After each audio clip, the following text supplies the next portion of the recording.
Skylines, Airline Network Planning. Air Brasil, a companhia aérea que já nasce flopada, e a gente explica o porquê. Você provavelmente já ouviu falar sobre a quantidade de empresas que fecham todos os anos no Brasil, não é verdade? Os dados mais recordados pelas pessoas costumam vir do setor de bares e restaurantes. Segundo o Sebrae, cerca de 35% desses estabelecimentos no país encerram suas atividades antes mesmo de completar 2 anos de vida. Quando olhamos para o setor aéreo, essa realidade não fica tão distante. Por aqui, já vimos nascer uma quantidade considerável de companhias que fecharam as portas para nunca mais voltar. Algumas, inclusive, mal tiveram tempo de comemorar o primeiro aniversário. Alô, Itapemirim. Real é que no mundo, a aviação é conhecida como um negócio capaz de fazer milionários, principalmente se você já começar como bilionário. Mas no Brasil, a coisa costuma ser ainda pior. As margens de lucro são apertadas e os erros costumam custar caro. Para se ter uma ideia, a IATA, Associação Internacional de Transporte Aéreo, projetou para 2026 uma margem líquida de apenas 2% para o setor. Isso é o mesmo que dizer que em uma passagem de R$2.000, uma companhia aérea ficaria, em média, com algo próximo de R$40 de lucro. E, como desgraça pouca é bobagem, ainda existe o desafio de manter uma empresa no país angustiante de Lima Barreto, um país conhecido pela alta carga tributária, pela burocracia acachapante e por uma infraestrutura logística que, como você sabe, está bem longe de facilitar a vida de quem quer que seja. Diante de tantos desafios, não seria mais fácil e eficiente se simplesmente entregássemos ao Estado a responsabilidade de criar e operar uma companhia aérea? Afinal de contas, a integração nacional é uma questão estratégica, certo? E depender apenas de empresas privadas que já operam com margens apertadas e estão expostas a uma série interminável de riscos não parece exatamente a solução mais segura em um país continental como o Brasil. Pois bem, hoje vamos analisar como essa ideia que, à primeira vista, parece racional diante de tantos problemas, pode acabar se transformando em um obstáculo ainda maior do que aquele que ela pretende resolver. Para entender tudo isso, peço que fique conosco até o final. Por que algumas pessoas ainda insistem tanto na criação de uma companhia aérea do Estado? Antes de entendermos o porquê desta solução ser furada, vamos ser honestos e apresentar os argumentos que fazem com que algumas pessoas continuem acreditando que uma companhia aérea estatal possa ser um caminho viável para resolver os problemas de conectividade e de integração do país.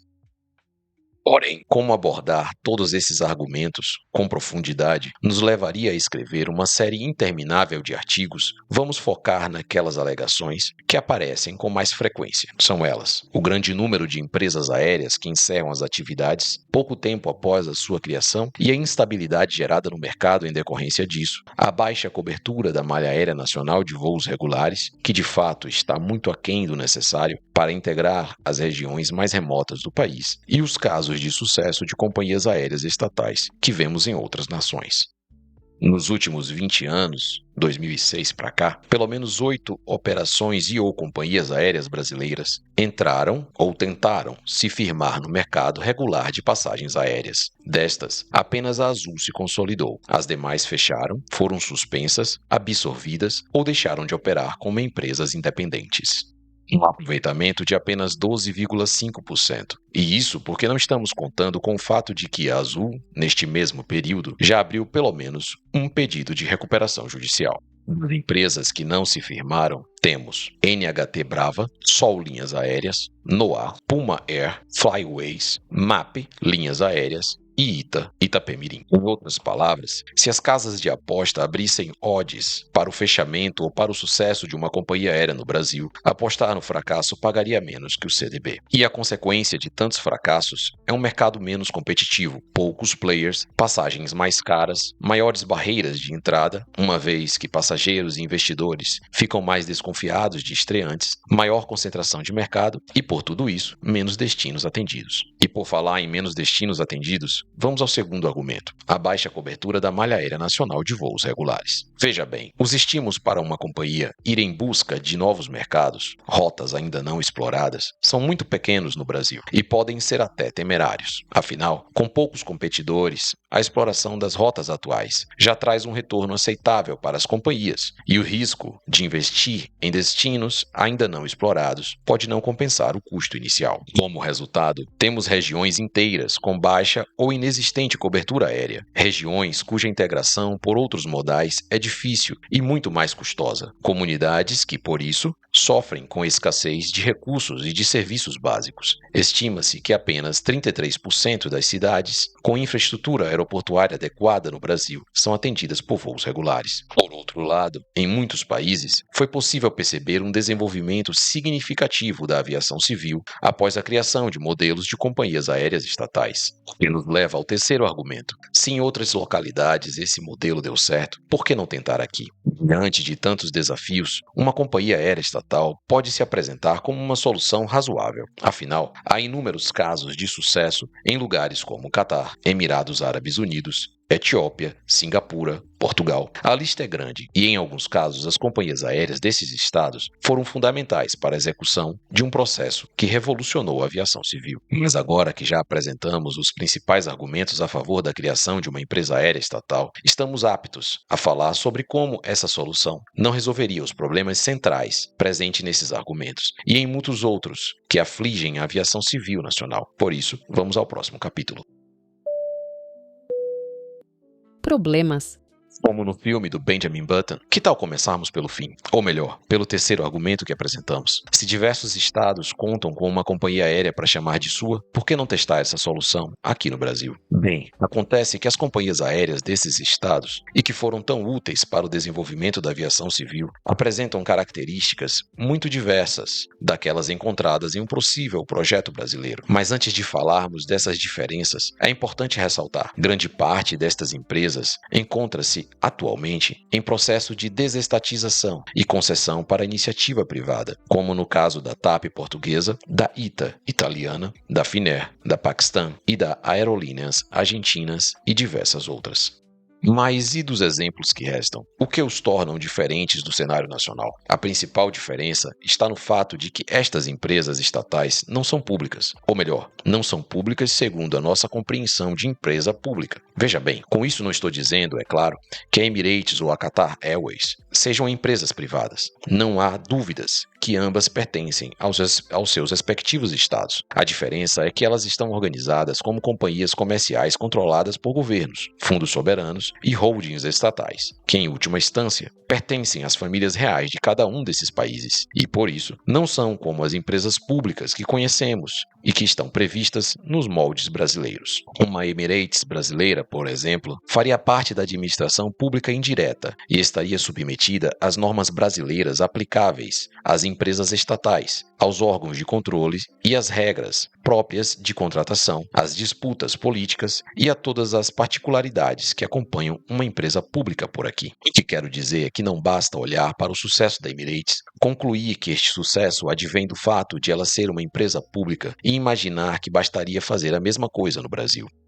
Os Emirados Árabes Unidos e o nosso país têm estruturas de governo e de gestão pública completamente diversas. Por lá, as empresas estatais, prestadoras de serviço, precisam gerar um retorno financeiro, uma vez que elas compõem, indiretamente, o patrimônio privado da família real. Por aqui, o foco está na gestão do serviço e não no lucro. Os Correios, por exemplo, registraram um prejuízo líquido de 3,158 bilhões de reais no primeiro trimestre de 2026, enquanto a Emirates obteve um retorno de 5,4 bilhões de dólares, ou 27,62 bilhões de reais, no ano fiscal mais recente.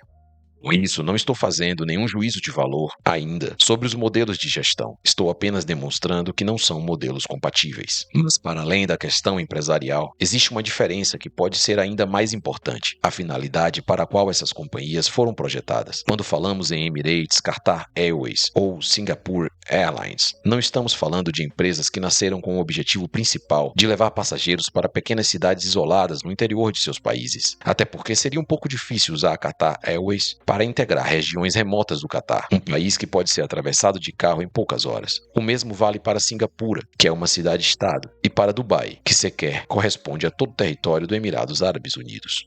Estas companhias foram construídas como peças de uma estratégia econômica muito mais ampla. Catar, Emirados Árabes Unidos e Singapura estão posicionados próximos a algumas das principais rotas comerciais e aéreas do planeta. De um lado, temos a Europa e a África, do outro, a Ásia e a Oceania. E no meio do caminho estão Doha, Dubai e Singapura, prontas para receber passageiros de uma ponta do mundo e distribuí-los para a outra. A função dessas companhias, portanto, nunca foi simplesmente transportar a população local, mas transformar os aeroportos dessas localidades em grandes hubs globais. E foi assim que as companhias ajudaram seus países a desenvolver aeroportos gigantescos, atrair turistas e ampliar o comércio exterior, reduzindo a dependência das atividades econômicas tradicionais. No caso dos países do Golfo, essa estratégia também faz parte de um esforço para diversificar as economias que historicamente são dependentes do petróleo. Em contrapartida, uma companhia aérea estatal brasileira não seria criada para transformar o país em uma ponte entre a Europa e a Ásia. Isso não seria possível. Também não seria sustentada por um fundo soberano, abastecido durante décadas pelas receitas do petróleo, como ocorre nos casos da monarquia do Golfo. Sua principal missão seria, ao que tudo indica, atender as regiões brasileiras que atualmente não despertam o interesse das companhias privadas e desenvolver uma melhor integração do país. A nossa Air Brasil nasceria justamente para operar os mercados de baixa densidade, de baixa demanda e de infraestrutura limitada e de retorno financeiro incerto. Dubai, a companhia concentra passageiros do mundo inteiro em um grande aeroporto e depois os redistribui. No Brasil, a estatal seria pressionada a manter voos entre cidades que muitas vezes não geram passageiros suficientes sequer para sustentar frequências regulares com aeronaves menores. Mas logo alguém irá dizer que o governo não precisa se preocupar com o lucro, que o fundamental é garantir a manutenção do serviço. Ora, pois, é importante lembrar para essas pessoas que o prejuízo não deixa de existir só porque a empresa pertence ao Estado. Se uma rota custa R$500 mil para ser operada, mas gera apenas 300 mil em receitas, os 200 mil restantes precisarão sair de algum lugar. Em uma empresa privada, esse prejuízo pode provocar o cancelamento da rota. Já em uma estatal, ele acaba sendo coberto pelo Tesouro, por empréstimos garantidos pelo governo a juros zero ou pelo aumento do endividamento da própria companhia. No fim das contas, quem paga o boleto, como você já deve ter suspeitado, é o contribuinte. E talvez essa cobrança venha por meio de novos impostos. Talvez apareça na forma de mais dívida pública, mais impressão de moeda. Talvez não exija um tributo novo, mas consuma recursos que poderiam ser utilizados na infraestrutura dos aeroportos, na saúde, na educação, na segurança ou em qualquer outra prioridade. Você sabe, o dinheiro não dropa dentro do hangar por geração espontânea. Como já vimos, até companhias privadas experientes com acesso ao mercado financeiro e liberdade para cortar rotas deficitárias encontram dificuldades para sobreviver por aqui. Uma estatal criada para operar justamente no gap onde a iniciativa privada não consegue obter retorno, começaria o jogo no modo hard. Cumprir a sua promessa de integração nacional, essa companhia provavelmente precisaria oferecer passagens abaixo do custo real de determinadas operações. Caso contrário, teríamos uma estatal cobrando tarifas semelhantes às das empresas privadas e atendendo praticamente ao mesmo público, o que nos levaria a uma pergunta bastante honesta: para que ela foi criada? Do outro lado, se a Air Brasil vendesse passagens artificialmente baratas, graças ao dinheiro público, começaria a competir com as empresas privadas em condições predatórias. Imagine uma companhia privada tentando manter uma rota, enquanto sua concorrente estatal pode acumular prejuízos, receber aportes do governo e continuar vendendo abaixo do custo. A empresa privada teria duas opções: ou reduziria seus preços até ver a operação se tornar inviável, ou abandonaria o mercado. A estatal criada em nome da concorrência e da conectividade poderia acabar expulsando concorrentes e tornando o mercado ainda mais dependente de uma única empresa. E o preço, artificialmente baixo, continuaria saindo do bolso de alguém. A diferença é que parte da passagem deixaria de ser paga pelo passageiro no momento da compra e passaria a ser paga por toda a população através dos cofres públicos, inclusive por quem nunca sequer entrou em um avião. Também não podemos esquecer que a criação de uma nova companhia não resolveria o problema central de liquidez enfrentado pelas empresas aéreas brasileiras. Ela não reduziria o preço do combustível, não diminuiria os custos de leasing, não resolveria a insegurança jurídica, não melhoraria a infraestrutura dos aeroportos regionais, não criaria demanda onde ela não existe e muito menos não tornaria rentável uma rota deficitária. Na verdade, dependendo da forma como fosse criada, ela poderia piorar grande parte desses problemas. Uma empresa bancária bancada pelo governo, disputaria passageiros, slots, funcionários, fornecedores e aeronaves com companhias que já enfrentam dificuldades financeiras. Em vez de fortalecer o mercado, o Estado poderia apenas dividir uma demanda já limitada entre mais um operador, com a vantagem de que apenas um deles teria acesso permanente ao bolso do contribuinte. Mas e a conectividade do país? Uma empresa com foco na prestação de serviços resolveria o problema da integração nacional, não é verdade? Bem, a coisa pode não ser desse jeito. Uma companhia aérea não integra um país apenas porque começou a atender muitos destinos. Cada rota precisa ser estudada de acordo com a demanda, com o perfil de passageiro, com os horários e as frequências de voos, com as possibilidades de conexão, com o tipo de frota necessária e com a disponibilidade de tripulantes. Criar uma estatal não produziria, por decreto, a capacidade de planejamento de malha que o país precisa. Também não impediria que ocorressem decisões equivocadas. Pelo contrário, em um ambiente político, o risco de que algumas dessas rotas sejam abertas não porque apresentem relevância estratégica ou social comprovada, mas porque determinado prefeito ou grupo econômico fez pressão, é sempre iminente. O mapa da companhia aérea do Estado poderia começar a se parecer menos com um projeto de integração nacional e mais com um mapa eleitoral. Cidades politicamente importantes poderiam receber voos enquanto outras, com necessidades maiores, continuariam esquecidas. Frequências poderiam ser mantidas para evitar desgaste político. Gestores poderiam ser substituídos a cada mudança de governo. Cargos técnicos poderiam virar moeda de troca em negociações pouco republicanas. Contratos bilionários envolvendo aeronaves, manutenção, sistemas, combustível e infraestrutura ficariam permanentemente expostos à influência política. Mas isso significa que toda empresa estatal será necessariamente corrupta e ineficiente? Evidentemente não, mas significa que a estrutura abre riscos que precisam ser considerados, especialmente em uma operação que movimenta bilhões de reais. A gente sabe que na aviação, uma decisão ruim pode levar meses para ser percebida e anos para ser corrigida. E quando a companhia sabe que o governo poderá cobrir o prejuízo, a pressão para reconhecer esses erros tende a ser muito menor. No fim das contas, os exemplos internacionais mostram justamente o contrário daquilo que os defensores de uma Air Brasil pretendem provar. Emirates, Qatar Airways e Singapore Airlines deram certo porque foram inseridas em projetos econômicos coerentes, apoiadas por grandes hubs logísticos, localização estratégica, infraestrutura adequada, capital financeiro abundante e objetivos comerciais muito claros. Enfim, não dá para copiar apenas a propriedade estatal e ignorar todos os outros elementos. Considerações.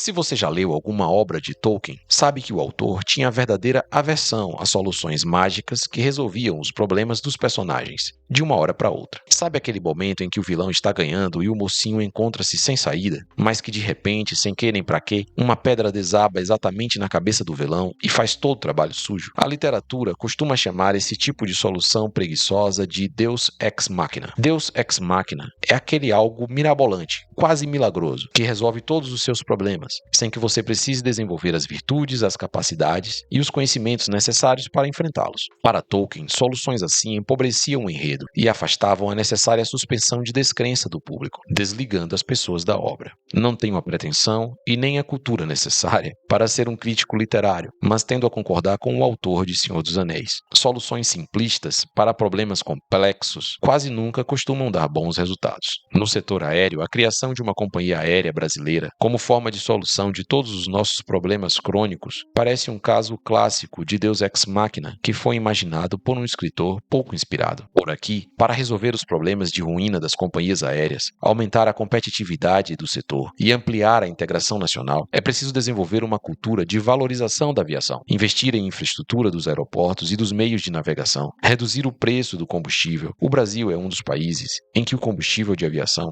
representa o maior custo percentual para uma companhia aérea. Reduzir a burocracia e a insegurança jurídica. Mais de 95% de todos os processos contra companhias aéreas no mundo ocorrem no país. E treinar e capacitar os profissionais de planejamento e gestão de malha aérea, para que investir em novos destinos seja mais simples e seguro. São algumas das muitas medidas necessárias para vermos uma verdadeira transformação no setor. Por fim, não existe uma solução mágica para os problemas da aviação brasileira. Criar uma companhia estatal sem antes corrigir as falhas estruturais do setor seria como comprar um avião novo e tentar fazê-lo decolar de uma pista esburacada. Antes de pensarmos em uma Air Brasil, precisamos tornar o país um ambiente minimamente saudável para que qualquer companhia possa nascer, crescer e sobreviver. Caso contrário, não estaremos resolvendo o problema, estaremos apenas criando uma empresa pública para administrá-lo.